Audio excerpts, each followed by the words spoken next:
जय माता की जय श्री राम से बच्चों को। वे बहुत से बच्चे हैं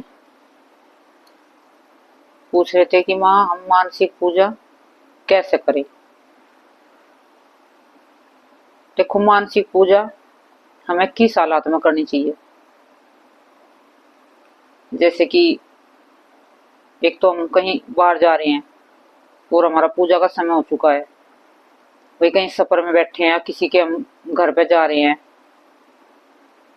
और वहां पे हम वैसे नहीं कर सकते विधि विधान से, तो आप वहां पे जैसे कि आपको लगा कि पूजा का टाइम हो गया तो आप ध्यान करके वहीं बैठ जाओ।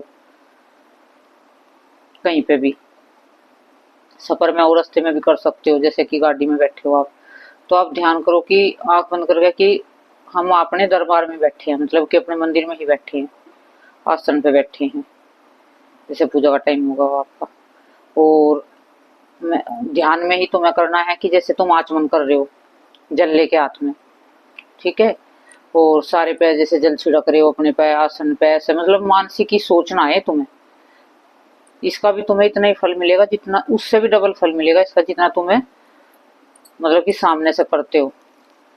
मानसिक का उससे भी ज्यादा फल मिलता है। जो कर्मकांड हम अपने हाथों से करते हैं सामने से, उससे भी ज्यादा मानसिक का फल बताया गया है शास्त्रों में। वो भी मानसिक मतलब किस हालात को देकर करना चाहिए। ये नहीं कि हर समय मानसिक ही करो घर पे हो, तब भी नहीं। मजबूरी में, जहां मजबूरी हो हमारी, तो भी आप कहीं बैठ, जैसे गाड़ी में बैठे हो या फिर कहीं पे भी जा रहे हो, तो वहीं ध्यान करना शुरू कर दो। जैसे केशवाय माधवाय नारायण समर्पयामि, आपने आचमन कर लिया है, धूपम दीपम समर्पयामि, इस तरह भगवान का मतलब ध्यान करके आंखें बंद करके ऐसे धूपम दीपम समर्पयामि, सब कुछ आपने क्रिया कर ली है। फूल चढ़ाना, भोग लगाना, आपने सभी आंखें बंद करके ऐसा महसूस करो कि मंदिर में बैठ के हमें सारे कार्य कर रहे हैं। जो आपकी अंतर की आत्मा है उसको मंदिर में भेज दो। आपका शरीर है भले कहीं भी रहे, क्योंकि सारा खेल इस आत्मा का ही है। शरीर तो कहीं भी रहे, उससे कुछ लेना देना नहीं है। मन को कहाँ रखना है तुम्हें, उससे लेना देना है। तो पूजा मानसिक तब तब हो पाएगी तुम्हारी, जब मन तुम्हारा तुम्हारे मंदिर में पहुंच जाएगा।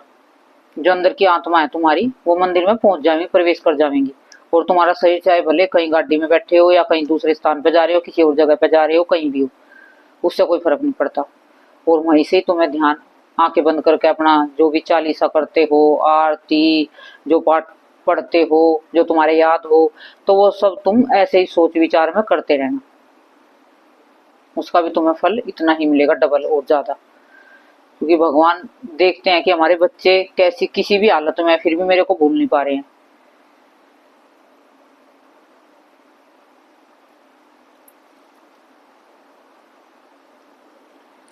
फिर भी बच्चे भूल नहीं पा रहे हैं मेरे को, तो भगवान भी देखता बच्चे के भाव को और प्रेम को। बच्चे के प्रेम से और भाव से ही ज्यादा प्रसन्न होता है। तो आपको इस तरीके से मानसिक पूजा, और एक मानसिक पूजा जैसे कि हम लेडीज होते हैं, शरीर में अशुद्धि आ जाती है हर महीने, क्योंकि ये तो कुदरत की देन है, भगवान की देन है, इसमें कोई बुरी बात नहीं है, क्योंकि इससे ही तो सब कुछ है संसार में।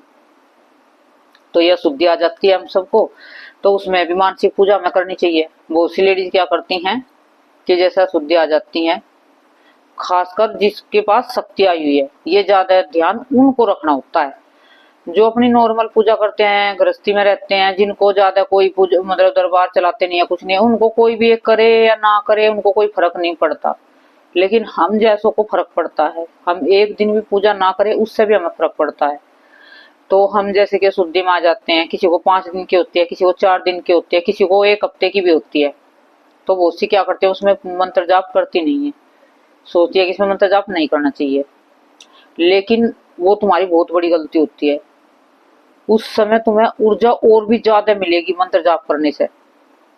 ये ना समझना कि तुम मंदिर में बैठोगी और अपने हाथ से जो भी करोगी तो उसका ही फल मिलेगा, नहीं।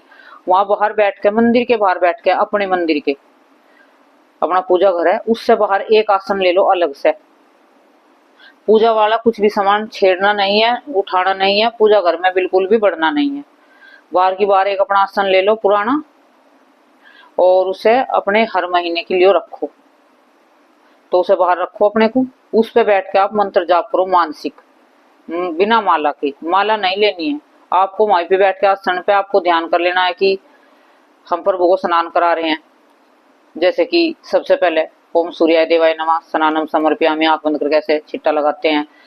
ओ गणेशाय स्नानम समर्पयामि, सारी शक्ति जैसे दरबार बैठी है, स्नानम समर्पयामि, तिलकम समर्पयामि, अक्षत समर्पयामि, धूपम दीपम समर्पयामि, पुष्पम समर्पयामि, फलम समर्पयामि, मिष्टान फलम मिष्टान समर्पयामि।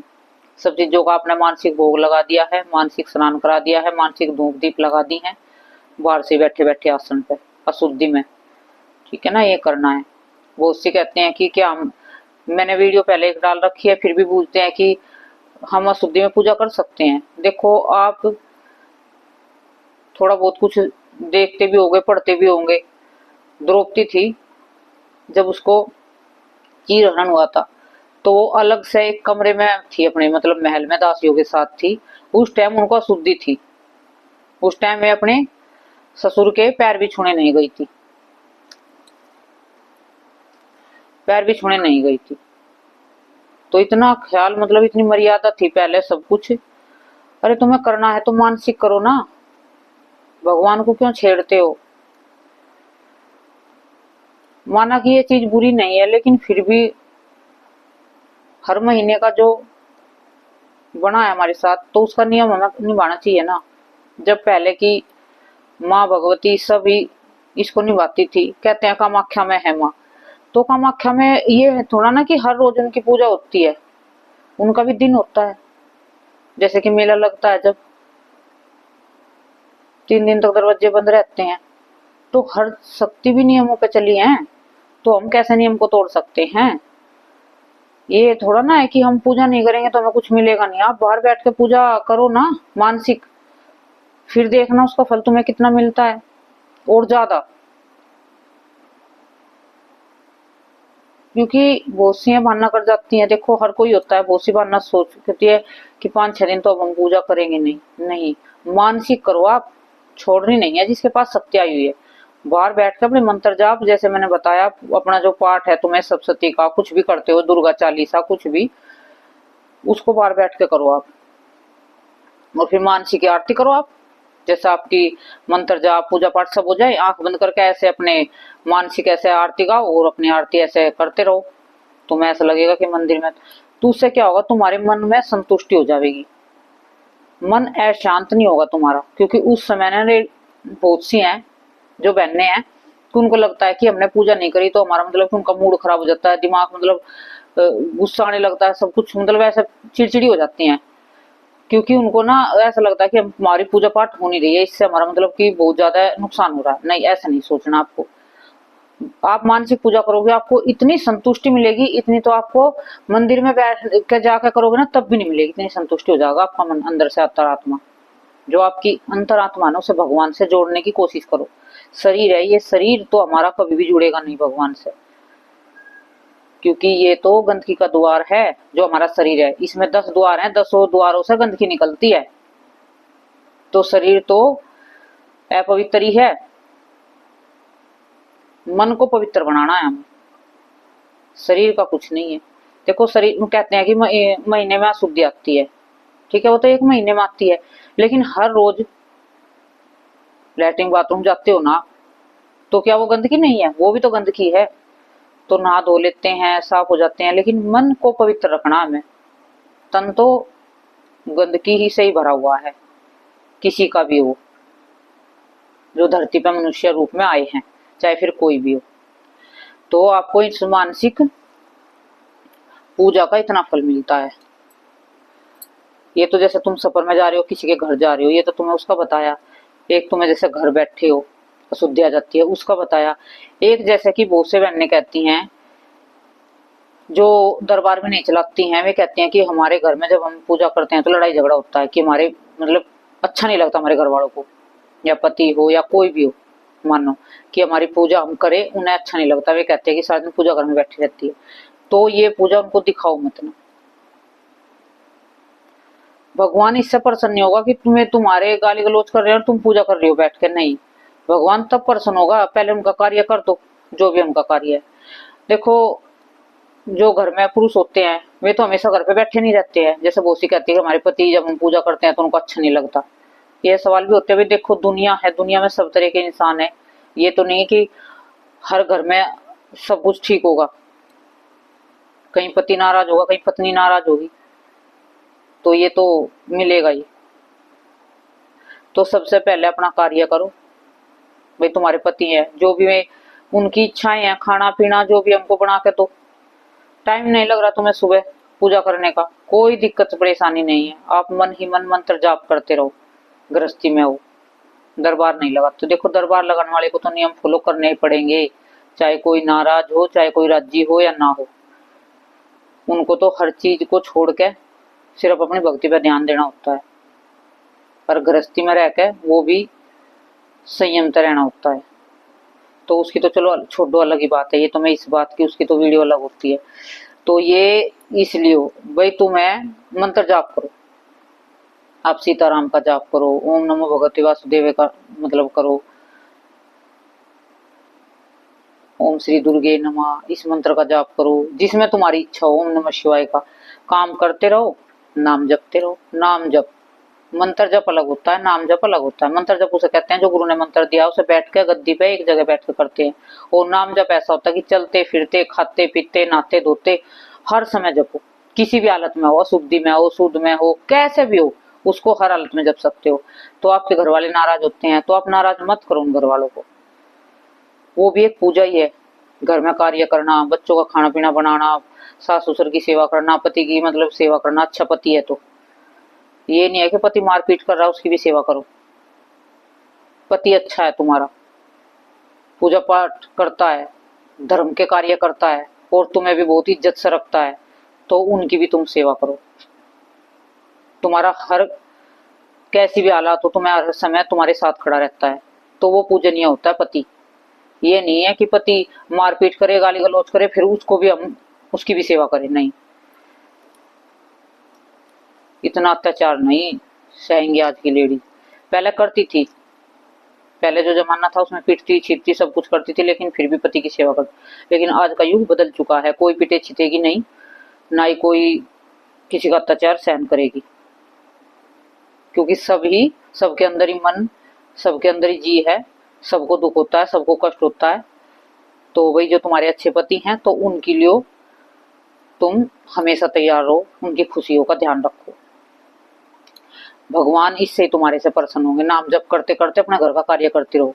जो बहनें गृहस्थी में हैं और दरबार नहीं चलाती हैं, अपनी गृहस्थी को खुशहाल बनाना चाहती हैं, तो पति रूस रहा है, सास ससुर रूस रहे हैं, तुम्हारी पूजा तुम कर रहे हो बैठ के मतलब गुस्सा हो रहे हैं, तो ऐसी पूजा मत करो, उससे मानसिक करो आप। जब समय लगे, जब लगे भी तुम्हारे पति ड्यूटी पे चले गए, बाहर चले गए, बच्चे स्कूल चले गए, या सास ससुर भी आराम से विश्राम कर रहे हैं, खाना पीना दे दिया, तो तब बैठ कर अपने मंत्र जाप कर लो। पूजा करने का नहीं टाइम है, सुबह उठो, नहा धो के एक दीपक लगा दो घर में, बस एक कटोरी में मिश्री का भोग लगा दो, इतना ही बहुत है।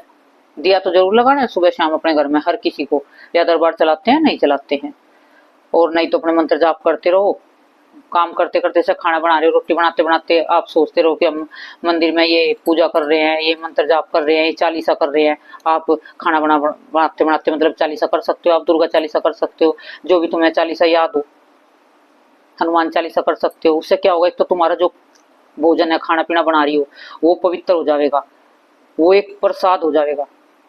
उसे जो भी खाओगा उसकी बुद्धि ठीक होती चली जाएगी।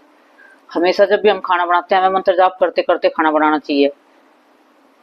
और सबसे पहले क्या करो, खाना बना रही हो, जैसे कि आपने भोग बनाते बनाते सीताराम आइए हमारे भोजन का भोग लगाइए, गणपति जी आइयो हमारे भोजन का भोग लगाइयो, ऐसे आप मतलब गाते रहो और भोजन बनाते रहो, वो भोग भी लगता रहेगा, आपका भोग स्वीकार हो जाएगा। मैं आपको बिल्कुल गारंटी से कहती हूँ। जब हम दरबार नहीं चलाते थे ना, तब हम यही ऐसे मतलब कि ऐसे ही पूजा करते रहते थे, ऐसे ही मतलब कि खाना बनाते समय भी हम तो मंत्र जाप करते रहते हैं हर समय खाना बनाते हैं। क्योंकि देखो घर में हर प्रकार के जीव हैं, किसी की भक्ति में मन है, किसी का नहीं है, तो वो प्रसाद बन जाता है। भगवान को भोग लगाते हैं वो तो उसमें मिला ही देते हैं, लेकिन बनाते बनाते भी हम जपेंगे तो और भी ज्यादा उसमें एक ऊर्जा का संचार होगा उस भोजन के अंदर, और जो कोई भी खाएगा उसके मतलब मन में परिवर्तन आ जाएगा, अपने आप ही बदलता चले जाओगा। उनको ना अच्छे बुरे की पहचान होने लगेगी, तुम बुरा कर रहे हो या अच्छा कर रहे हो। तो इस तरीके से आप ये मानसिक पूजा का ये फल होता है। मानसिक किस परिस्थिति में करी जाती है आपको बता दिया मैंने। और वैसे जो तुम्हें समय है, कोई तुम्हें कुछ कहता नहीं है, सबसे पहले कोशिश करो भाई, देखो पूजा पाठ करनी है भगवान की, तो थोड़ा शरीर को कष्ट तो देना पड़ेगा ही। जो चाहती हो तुम पूजा पाठ करें हम, तो वो सी कहते हैं टाइम नहीं लगता, तो थोड़ा वक्त उठ जाओ ना। समय अपने समय से, जो हमारा अपना समय हो उस समय को दो भगवान को। जो हमारे परिवार के लिए समय बनाया उसको मत दो। जो हमारा अपना समय, जैसे कि हम वक्त उठ जाए, 4 बजे उठ जाओ, 5 बजे उठ जाओ, जैसे कि दरबार नहीं चलाते, 10-20 मिनट की पूजा होती है सुबह, 1-2 आरती करो, मंत्र जाप करो तो चलते फिरते कर लो, नहीं तो चालीसा वालीसा करते उसको करो, दीपक लगा दो घर पे, बस जल का छिट्टा दे दो और भोग लगा दो, ये हो गया आपकी 10-20 मिनट की पूजा, बस नॉर्मल। तो और फिर अपने जो तुम्हारा घर का खाना पीना उसे बनाओ, जो बच्चों का जो भी है, घर परिवार, पति, सास ससुर, सबकी सेवा करो, कोई दिक्कत नहीं है, कोई परेशानी नहीं है।